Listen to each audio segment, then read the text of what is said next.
This is NFA Talk, the show that talks about guns and gun rights, keeping you up to date with what's currently going on, from the newest guns, promotions, and events, plus how we're lobbying for your rights.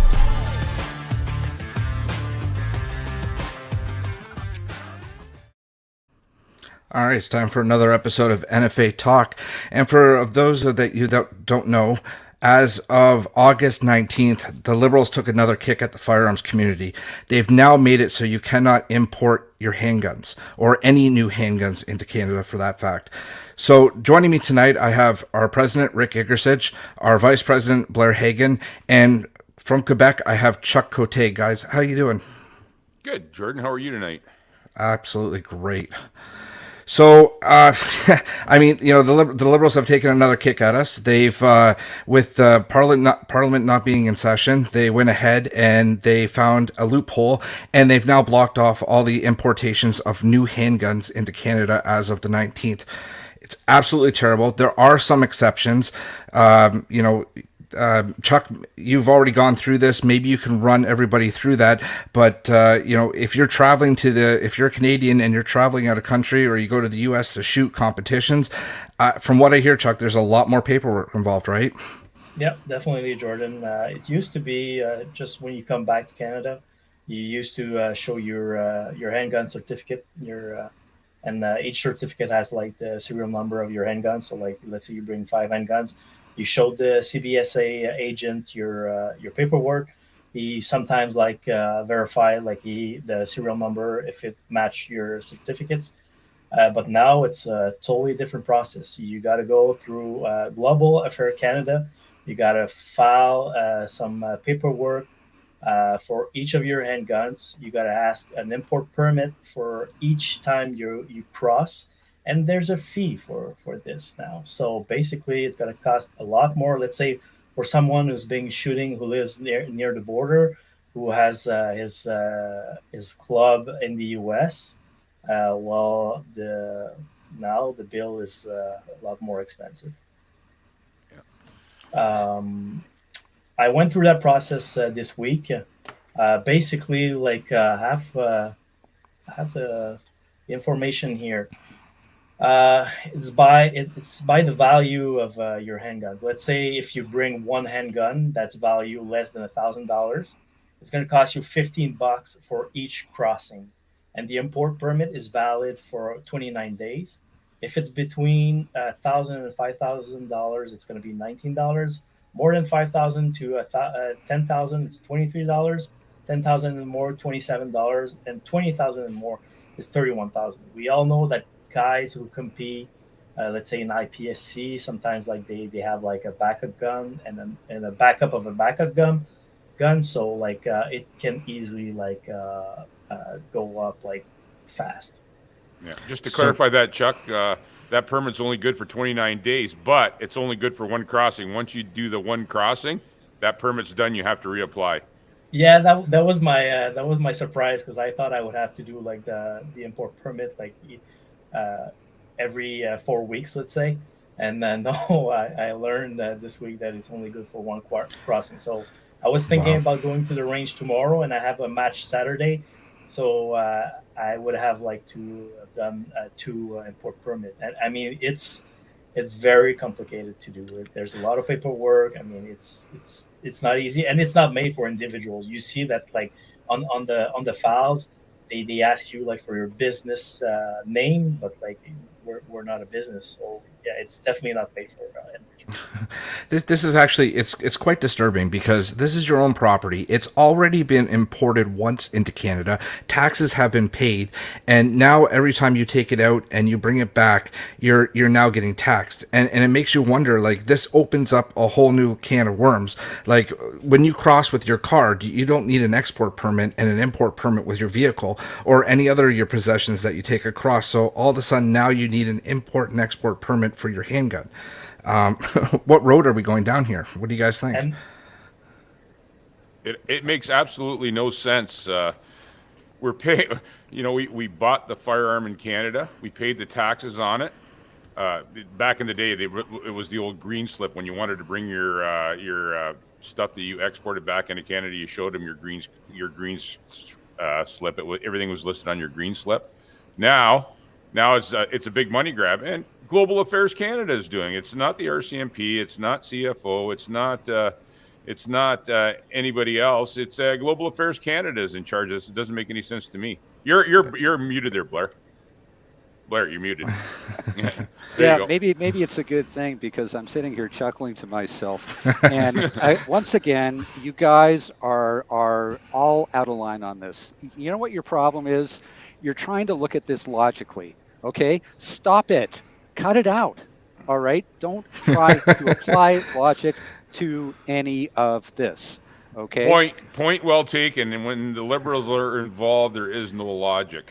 No, there really isn't. I mean, have they come out and claimed that this will not have any effect on legitimate gun owners yet? I mean, come on. I mean, we're far enough through this issue, far enough through the legislative history of this government to know that none of this is based on public safety. No, this is a very, very personal war on the Canadian right and cultural tradition of firearms ownership use in Canada and the Liberal Party of Canada. I mean, this is more proof of their goal of civil disarmament, because none of this has anything to do with public safety. There's no logical explanation for it, but yet they put it in place in order to target people like Chuck. And you know, and Blair, you know what's funny too is they're spending so much time and so much resources making sure that Chuck, who is a responsible, law-abiding citizen of Canada, that he's got all his paperwork done, that the criminals are just walking across the border with their stuff, the smugglers. If Chuck finds it too difficult or too confusing or complicated, maybe he may just want to think about getting another hobby. Why not take up stamp collecting? Okay, you don't have to put up with this sort of thing. Golf. That's what it's all about. Or golf. I mean, in my opinion, waste of good long ranges, but it could be your next choice. And this, you're right, Blair. This does not affect crime and crime guns in any way. Gun smugglers aren't gonna get a permit to smuggle their guns over the border. So I don't know how this is gonna stop crime in Canada. It's not. I mean, it's a deliberate method of harassing Canadian firearms owners engaged in legitimate activities cross-border in the United States. It's an ideological thing. This is ideology at play. Okay, it's not public safety. This was not demanded by the RCMP, CBSA, anybody else. Okay, not even demanded by the firearms program. This is coming from the Liberal Party intelligentsia. Okay, that is the bottom line here. Okay, and there's just no other way to put it now. We're trying to figure out what is the purpose behind this. We know what the purpose behind this is. Come on. Yeah. You know what though, Blair, you're right, but it's just it's a prelude to what's going to happen with the handgun freeze. This is the start of it. It started already. It started without a bill. They've enacted part of their legislation without it even having a third reading. It's no royal assent, no anything. They enacted part of the bill. They found a loophole. It's disturbing. Yeah, it's very disturbing that they found this loophole, right? Yeah. May I add that we've had a good example this week that gun smuggling, like how gun smuggling goes, and the penalties that are a real joke. Like we've seen that guy who smuggled like 6 hockey bags. With 250 frames, polymer 80 frames into Canada. He did 1 year in prison, and he's going to do like the rest of 4 other years at his home. I mean, it's a joke. Basically, like you would be better like to just not file for anything and like bring your gun back and hey. Yeah, chances are you're probably going to get more jail time if your PAL expires than that guy did smuggling all them firearms over. That's the irony of this whole thing. They'll prosecute us to the end, but smugglers, thieves, gangbangers, they don't care about them. They're out in the street in a year or less. Well, and Rick, don't get me wrong. Like they know us at the border. We've been crossing there like for the past like 7-10 years. They know everyone. We've got Nexus card. We've been investigated by the FBI on both. Like everyone has investigated us. Like if they want to check us, they can always ask for a more thorough investigation, check like our text message or anything like that. So I mean, we're always checked. So Yeah. You, Um, you've got just to show an example, Chuck. You've got your documents that you carry with you every time you cross the border. Can you just show us what you carry when you cross the border? it's funny because my friends in New Hampshire, like when they see that, like they don't believe it. Like this is not all of it, but like I would say, You mean there's more? no, I mean the binder has Target and other stuff, but like I would say like this part here, like all this is all paperwork. Like I need to go back and forth. well, But your papers look like they're quite in order. Yeah. they are. I mean, Could like you could you gotta, just could you just give us a quick explanation on what you all take when you go across the border? What paperwork is involved, yeah. and now what All right. paperwork is involved to get back? Of course. So when you arrive to the U.S. border to bring your personal firearms into the U.S., you need a Form 6 NIA from the ATF. So you list all your information is listed on there. All your firearms, the ammunition you bring, the amount of ammunition, all your firearms are listed with like the barrel length. Everything is put on there. You file for this, you send the form to the ATF. They will check all the information and come back with you with a stamp, and that means like the form is good and it's valid for a year. With that, I've got a couple ATF laws written, and so like if I get asked some questions, sometimes like even like a CVP agent, they don't know all the laws by heart. So like sometimes it's good like to have like some form of paperwork just to make sure that like we understand each other. I also have all my certificate for my farms, so to when I come back to Canada, that used to be like the norm. And most of the time, the CBSA agent, I'll be fully honest, they know you. I always bring the same firearm, so like after one or two, three crossing, like they check your serial number. They'll do some spot checks, like once in a while, but like I mean, they they know you. They know you. So I also have legal insurance in case something happened on both sides of the border. I mean, if you get charged with any farm related charges, it's always good to have like a legal insurance, which like was with Farm Legal Defense that we advertise at the NFA. I've got my confirmation of NFA insurance too. That costs us like $10 a year, which is valid like for anywhere in the world when you're doing farm related activities. So yeah, I'm sure Oh, of course, you gotta have your PAL, you gotta have your Nexus Pass, your passport. What else? Yeah, that's mostly it. Make sure you don't forget anything. Make sure your firearms are locked. That you have trigger locks. They are in good case that are locked in the back of your truck, and that your ammunition is separate from them. What else? Yeah, I mean, like there's always a surprise, but honestly, like It Well, sounds so I think simple. no. Well, I think we can all agree this is beyond ludicrous. yeah, I explain this stuff to people. Who ask what is necessary to do this? What is the law regarding this? And when I explain it to them, they can't believe it. Okay, no. It's the truth. This is what's required. This is the paperwork. That's what's no. You must be mistaken. It can't be that way. No. I deal with this every day. This is my job. No. I don't think you're right. I'm going to look into this. And of course, they never do, and see what the truth is. So nobody can believe it. But you talk about cross-boarding with firearms, and before this latest liberal incursion into trying to stop the possession and use of firearms in Canada, I can speak to that. All of this documentation and paperwork that is necessary. I had a case somewhat recently where a legitimate target shooter went to cross the border to shoot at his club in the USA.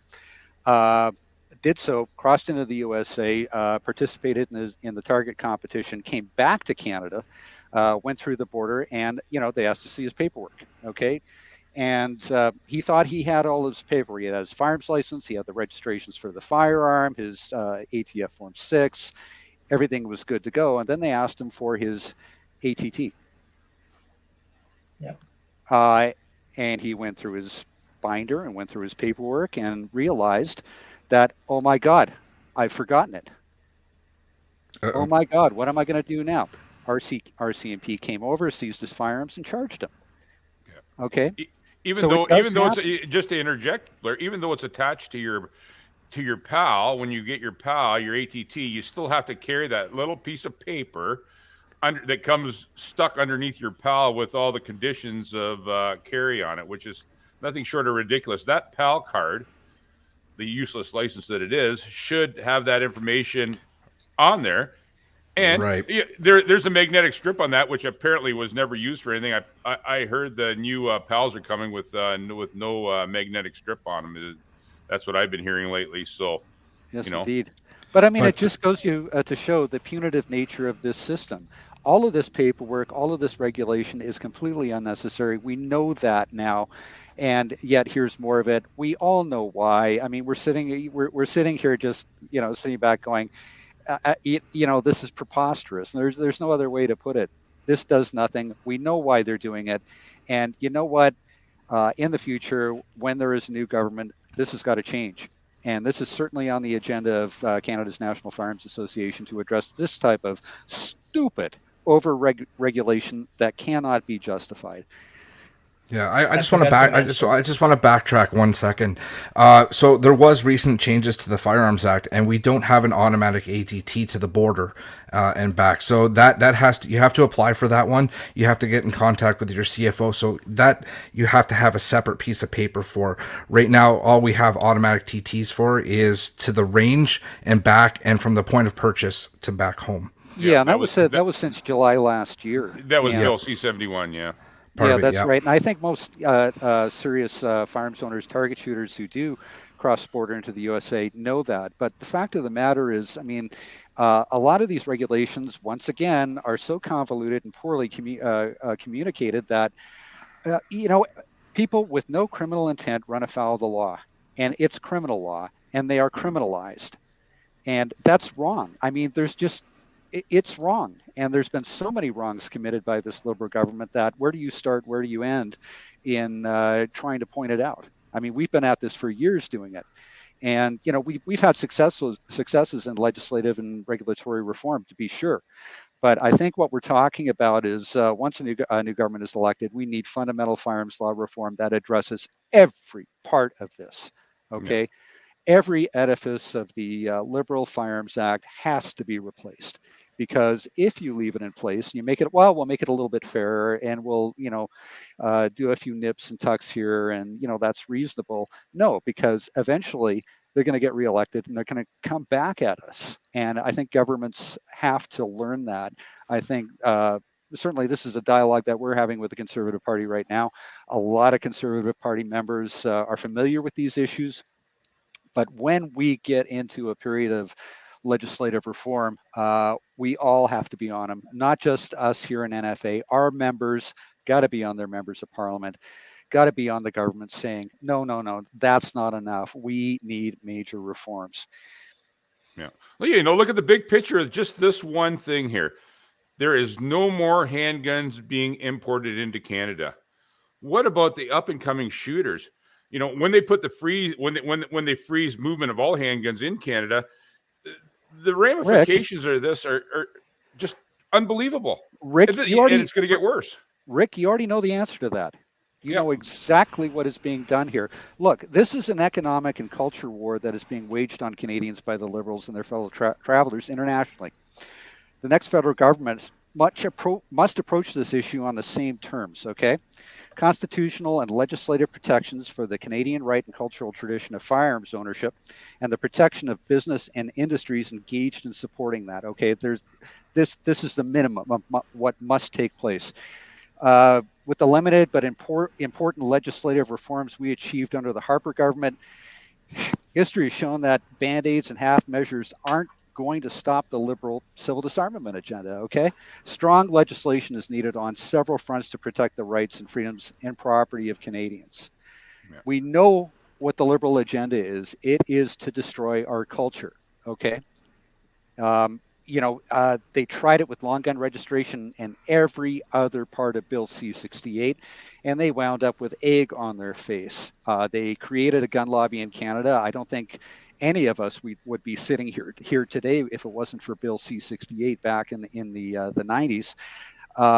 And they really feel that they have an opportunity now to do us enough damage that, hey, we can politically marginalized firearms owners in Canada, the firearms issue in Canada. It will not be a political issue the way it is today. They want to reduce our numbers. They want to make it like it is in places like England and Australia, where the numbers of firearms owners were reduced to such a point that their political importance became negligible. And they're still suffering under very, very punitive firearms legislation. And the fewer there are of you, the less of an effect you're going to have on maintaining your sport and fighting for legislative reforms, in your various parliaments. Okay, and that is the concerted effort of what the Liberal Party is doing here today. Okay, they've failed very badly in the past. They did not learn from those failures, and it's going to be our job to once again show them the error of their ways. You do not attack the rights and freedoms of Canadians. You do not attack the firearms rights of Canadians. If you do, your government is defeated and you're relegated to the garbage bin of history. And we're going to do it again. Yeah, this goes way beyond firearms. That was my point. This goes way beyond firearms. If they can do this with overnight ban an import of a product into Canada, what's next? What are they gonna ban next? Ford trucks, because they're Ford trucks. Their powers are the powers that they are using aren't there, but they're finding a way to make this stuff happen, and that's where we have to spread the word out. This is beyond firearms. Yeah. Rick, they brought in the Emergencies Act to shut down a protest in Ottawa. The War Measures Act. Yeah, it's been enacted 4 times since its implementation. It was World War I, World War II. Pierre Elliott Trudeau during the Quebec FLQ crisis, and Junior just lately. And that's going really south on them right now. I mean, they've already, all the police said they didn't ask for it. Nobody asked for it. Marco said, they asked for it. Who's telling the truth here? And just look at the Mass Casualty Commission, right? There's a lot of stuff going on there too. There's a track record here of the Liberals. World War I, World War II, you could make a justification for it. The FLQ crisis, well, I mean, bombs were going off, people were being injured and dying, and you could, I wouldn't have agreed with that decision, but you could make a case for imposing it at that time. I mean, the safety of Canadians from terrorist attacks. I don't know if I would agree with that. If I was around in 1970 and a voter, I don't think I would have agreed with it, but I would have understood why that was imposed. But today, God forbid if you drove a Kenworth into Ottawa in the winter. Yeah, God forbid. Yeah. And boy, if your kids were in the bouncy castle, holy cow! I mean, send in the troops, right? Yeah. I mean, and that is the legacy of this government, and we're still living it right now, okay? But I mean, this government is going to fall, and we are going to move into the future, and it's going to be our job to make sure people remember this in detail and living color. They're setting up bouncy castles and hot tubs. Emergency Act. The problem we have with this, with everything here, is people have really short memories. People are forgetting what happened in Ottawa with the Emergency Measures Act. People forget, and we're here to remind people that, look what they did. Look, they did the OIC. They did Bill C-71. They're working on 21. They've already stopped import of handguns into Canada. We need to keep this fresh and on top and let everybody know and tell people what we're doing and how we're fighting this stuff. Rick, this affects so many people on so many levels that I think we're not going to have a real problem with that. Okay, we will continue to lead. We will continue to go to Ottawa to make sure that these these these offenses against citizenship are corrected. Okay, but I think, given the level of the attack on so many Canadians here, that this will not go unpunished by Canadian voters. Well, I hope you're right, Blair. But you know what? The elections bring funny things about. Look at the last one. It was. I thought it was going to be a conservative shoe-in, and you know what? It went sideways on us. Well, that was. Didn't we have a discussion on this already? I think everybody in the farms community understands what happened Yep. in that election, and Yeah. I think the Conservative Party of Canada does as well. Yeah. It just you know what? The election surprised you. That's what that's my point. We just gotta. We gotta keep. We gotta keep informing people right to the bitter end. Well, the good thing about that is we are on our game. Canada's National Farms Association, we are definitely on our game. We are driving this issue. Our members are invigorated. Our members are informed. They want, holy cow, I mean, they want to go to the polls. They want to fight for their freedoms. And they did so in the last election too. And it's too bad that the Conservative leader let them down. Okay. Yes, he did. Yeah. And will the next Conservative leader? We'll see. Time will tell. Hopefully sooner than later. So on another note, last night we kind of got wind that Marco was making a big announcement this morning, and Miramichi, and every firearms owner goes, great, what next, right? Like we've already had a whole slew of things. They just froze the handgun importation. Where the C21's coming up. What are they going to do next? And it turns out that he gets in front. He says, hey, they're gonna give a whole bunch of money away, and they're going to give some money at New Brunswick there of $1 million. So, okay, that's great, right? $1 million. And he even said, to fight the root cause, his words, to fight the root cause, they're going to give them $1 million, but yet they're going to spend billions of dollars taking firearms away from law-abiding responsible owners. And he's perfect, straight-faced in front of the camera, addresses the nation that this is what they're going to do. I was shocked. Like how can you stand there and say that? Yeah. Like we're going after the root cause. Here's $1 million. By the way, taxpayers, it's going to cost you $5-10 billion to get firearms away from the people that are not going to cause the problem. Justin Trudeau's plane burnt more than $1 million. I would venture a guess that Justin Trudeau's plane burnt more than $1 million worth of fuel while he was flying all his friends and relatives around the world on vacation. So what's $1 million in the grand scheme of things to fight? The only fight our biggest problem in Canada. This smuggling and these gangs. The only people this is impressing at this point are deep red liberals. Okay. People who would, sit there and clap anyway. I think he's losing their support. I think he's losing their support. How could you, even a true deep liberal, how could you sit there and go, I agree with him when it's blatantly obvious? I don't know. I'm talking about deep red liberals, okay? People who identify as liberal and have voted for that party in the past, I think you're right. I know for a fact, because I talked to them, that, hey, we know this stuff doesn't do anything. We know it's stupid. And, guess what? At the end of the day, I probably don't support it. And a lot of them, I think, are looking for an alternative and looking for change as well. I mean, this government has been in power for 7 years and has actually hurt the lives of Canadians. The liberals are feeling it. Canadians are feeling it. I think we're due for a change, and I think we're going to get it. Yeah, and that's my next point too. How this is going to impact the economy. When handguns cease to move in Canada, there's going to be millions, if not billions, of dollars of revenue for accessories, the guns themselves, accessories, ammunition, targets. What our range is going to do, when the generations get old and these guns are supposed to go back to the state, I guess that's the only place they can go because they can't move. And that's completely unacceptable. This is a property rights issue. But come on, Rick, you know the answer to this question, okay? This is the Liberal agenda. This is how we start phasing it out, okay? We impose these laws. we will be in government forever because we are the Liberal Party, Canada's national party. So we keep these laws in place and we continue the agenda as we can through the years. And this is why legislative change, fundamental firearms law reform legislation, is absolutely necessary here, because if you don't approach it on that basis, these laws stay in place in some form or another, and they can be brought back under a future Liberal government.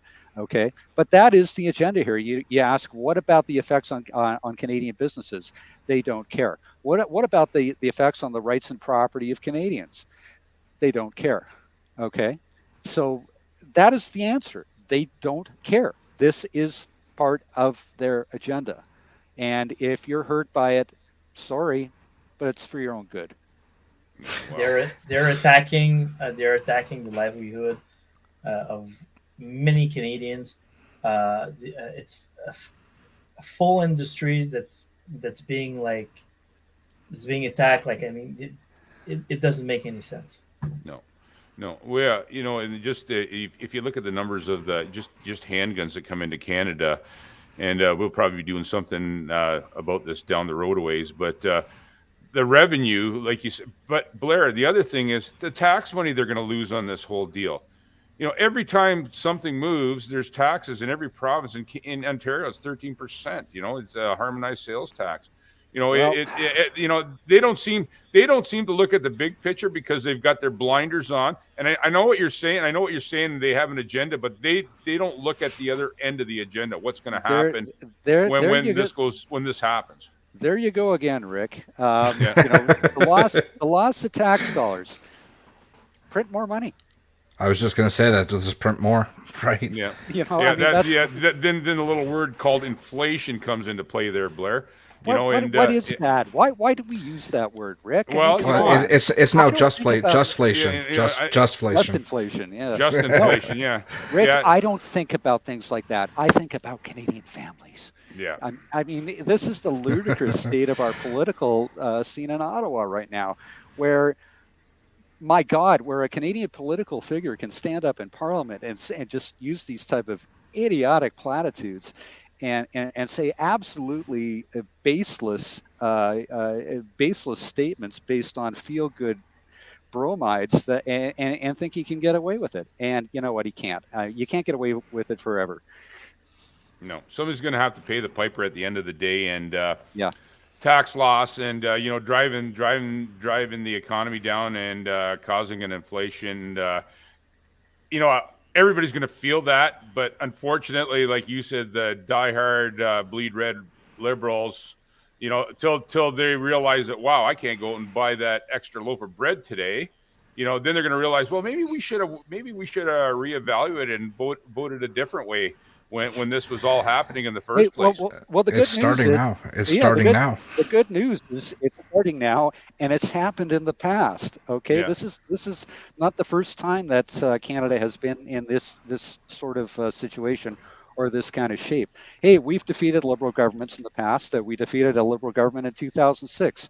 Everybody thought that they would be reelected because, well, they're the Liberal Party, right? And of course, Stephen Harper will never be Prime Minister of Canada. No, we showed them. We showed them that they made very bad mistakes, not only on things like economic policy and social and cultural policy, which affect all Canadians, I mean, even us, but also on firearms policy. They persevered with a firearms agenda that hurt Canadians, that attacked the wrong people, and they thought that, after 13 years of majority governments, that was it. That's the law of Canada and would never change. We defeated their government. We made firearms law reforms under a new government, and we're going to do it again. Yeah. Well, their marriage made in heaven with the NDP is the only thing that's keeping them afloat right now. There's been rumblings that we've been hearing that marriage is a little bit on the rocks right now.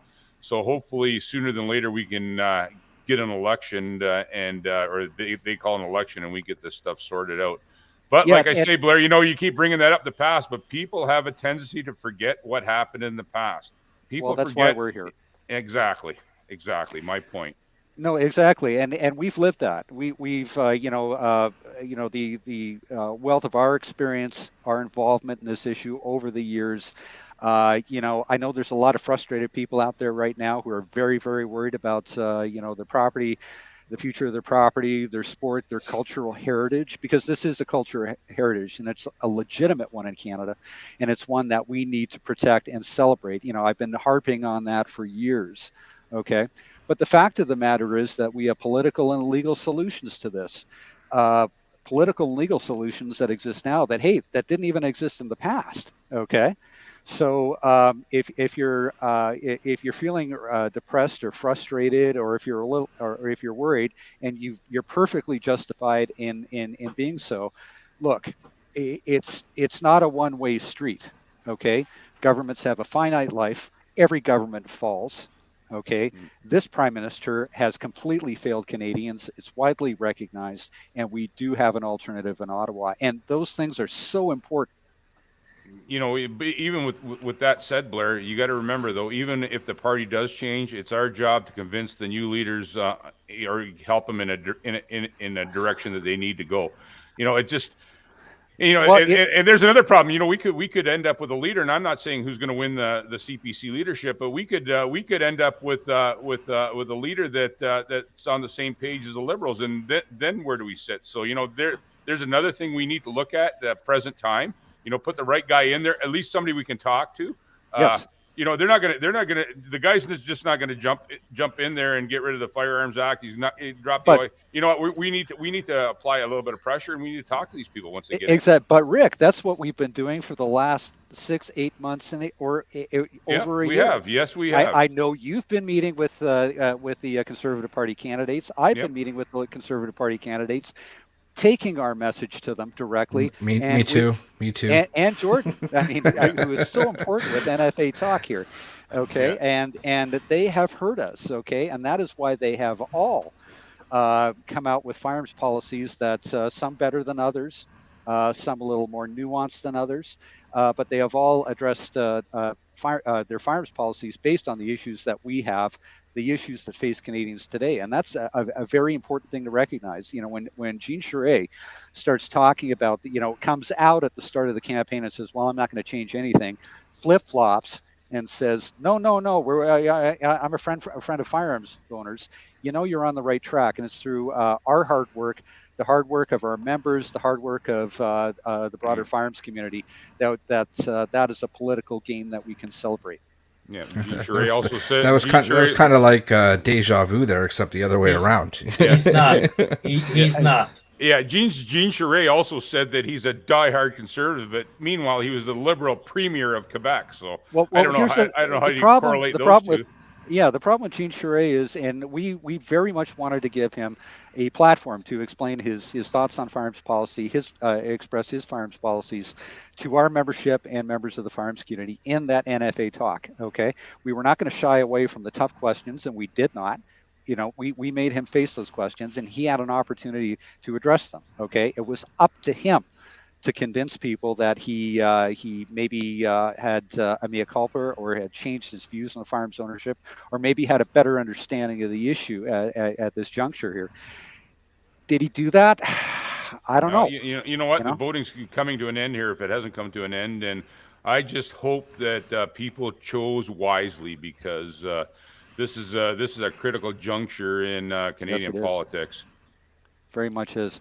But we're doing our part. We're highly organized. We're highly motivated. We are, at the functions, at the rallies. We are, in the halls of power, talking to people, getting the message through that, hey, these are very, very serious issues that not only affect firearms owners, but affect all Canadians. Okay. Yeah, right. So, this is the canary, the canary in the coal mine here. You talk about freedom. You talk about protecting the rights and freedoms of Canadians. Well, take a look at what's happening here. Can you justify that? Can you let this stand?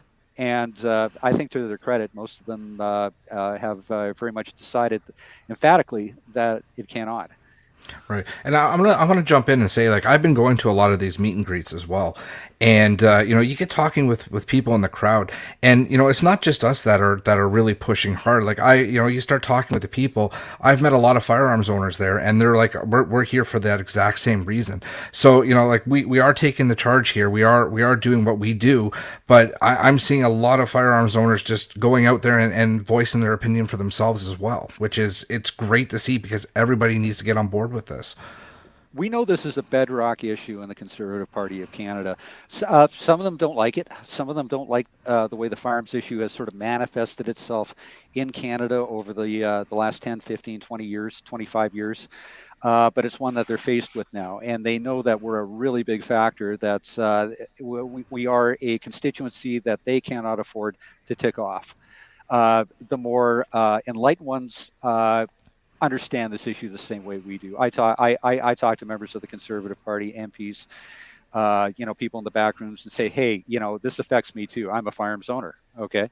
So we understand. But the other ones, the ones who are maybe a little less enlightened on it, know that, oh my God, we've got these firearms owners that they're not going away.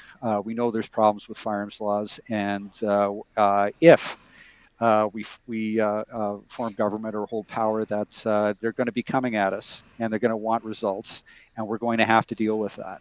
So it's not an all or nothing issue. Okay, regardless of what this party looks like now, what it looks like in the future, we're prepared for any eventuality, and this is a permanent part of the Canadian political landscape from now on. We need a full review of the Firearms Act. Absolutely. Yeah, nothing less. No. I mean, it's not just a review. I mean, it's fundamental firearms law reform. The next Firearms Act. Full review. The next Firearms Act can in no way resemble the Firearms Act that we have now. Yeah, and the Firearms Act shouldn't be drafted by lawyers and politicians. It should be drafted with gun people and people that are involved in firearms. That's where it should be drafted. And I use the term loosely, RCMP, but it just they're gonna have some kind of involvement in there. But you know what? It needs to. It lacks common sense, is what it lacks. I think that's widely recognized now, and inevitably it's going to be drafted by lawyers, but it has to be the right lawyers, okay? And they have to have the right instruction from government and the right guidelines from government, okay? And it has to come from an understanding that the laws have failed. The laws do not target the right people. Legitimate firearms owners are not a danger to public safety, and it's time for a new day. It's time for a new road. Don't get me wrong. We all have families. We all we want our people safe. We want our people safe, but at the same time, we want to be able to practice our sport and our passion. That's it. Yeah. No, I mean, absolutely. And and a few of the key leaders, when they do talk about rewriting the Firearms Act, a couple of them did say that they would take advice from firearms people, organizations like ours, etc., to streamline the process and hopefully, like you said, the lawyers that are writing it, I'm hoping that some of those lawyers are gunslingers, so they can actually, and I just hope they have common sense. Yeah. Wow. There are lawyers who have common sense out there. We know them. Yes, there is, and those are the guys that work with us, is the guys with a lot of common sense. We want laws that makes a difference on security, real difference on security, that will prevent smugglers. We're all against smuggled firearms, all of us. You know what? I've been faced with these questions recently too. I think CBSA and RCMP and other law enforcement agencies, they're all doing the most they can with what they have right now. Okay, I don't think this is a case of a failure at the border. I don't think it's a case of Canadian law enforcement. I don't think we have a problem there. We all know where the problem lies. It lies in the legislatures, in Ottawa, and in the courts. My God, I mean, Justin Trudeau just reduced mandatory minimum sentences, got rid of mandatory minimum sentences for gun crimes. Yeah. How does that make sense? Well, we're stopping smuggling of guns at the border by reducing sentences for gun crimes. You can't even take that seriously. Yeah. So I mean, exactly. it's not a case of not enough controls at borders or not enough investigatory powers at borders, or there will always be a case to be made that there's not enough manpower to do this, and I understand that. But the fact is, it's not a failure at the border; it's a failure in Ottawa. Yeah, and the biggest problem is there's no defined line between politics and the law. It seems like the politics is coming more and more into play and drifting into the law, like the hard set laws, and that shouldn't be happening. The prime example of what's happening with the Mass Casualty Commission, with the tragedy that happened in Nova Scotia. The interference by police or interference by politicians into the police. That should never happen, and that's a big thing right now. There's no line anymore. There's no line back. When you and I were young, Blair, and we were shooting 22s out in the backyard, there was a definite line between the law enforcement and politics, but there's no line right now. One is just infusing the other one. No, you're absolutely right. I mean, the RCMP has been politicized. The federal bureaucracy has been politicized. Every level of that, which once existed to serve Canadians, now exists to serve the federal government, exists to serve Justin Trudeau. Yeah, you know what? And it all goes downhill, and it all ends up on Justin Trudeau. He's the root of the whole issue here. I mean, I've seen Liberal prime ministers in the past that were, certainly controversial and questionable, and did some not very nice things, but this one is just so far beyond the pale, and I think so many Canadians recognize that now. That's this is a teachable moment. Okay. Well, hey, we put a drama teacher in charge of our country. Yeah. Well, not us, but Liberal voters. Yeah. Well, don't get me going, Blair. I'm going to start swearing here again, and I can't. Jordan says I can't do this on him. No, we want to keep the. I'm just trying to settle myself here after listening to that name there a few times. But anyway. Yeah. I regress. Anyways, well, I think we've completely. I think we've solved we've solved Canada's problems here. Yeah. We covered a lot tonight. It's been 47 minutes. So I don't know. Chuck, final thought. Rick, final thought, and I say we call it a night. Yeah. The only thought I would have, get out there, let your voices be known, help us out. Talk to your politicians, talk to your MPs. Hopefully there's an election coming. If there is, get out there, and we need to change this government ASAP. Yeah. Right. So just a little side note, TACCOM is coming up. Check us out at TACCOM, September 9th, 10th, and 11th. We also have a promotion going on right now. If you go to our website, NFA.ca, we have the Wolverine campaign going on. I don't have it in front of me, the rules, but it's purchase anything in our store, and you're going to get an entry to win the Handgun Arms Wolverine, nice little foldable pump action shotgun. Really nice. Check that out at NFA.ca. Yeah, and I think, and a little spoiler for TACCOM, the NFA is possibly going to be giving away a couple guns, so the odds of winning them are going to be really good. So everybody show up, and you'll have a chance to win a couple of, from what I hear, pretty cool guns. Absolutely. All right, guys. So I think we'll call it at there. Chuck, thank you for joining us. It's been a long time since you've been on NFA Talk. We've had you on the French version in the past, and great for you joining us tonight. Rick, Blair, it's always fun talking with you guys, and I guess we'll see everybody soon. Good night. Thanks, Jordan. Good night, everybody. Take care, guys. Thanks for listening to this episode of NFA Talk. Like and follow the NFA on social media and sign up to become a member.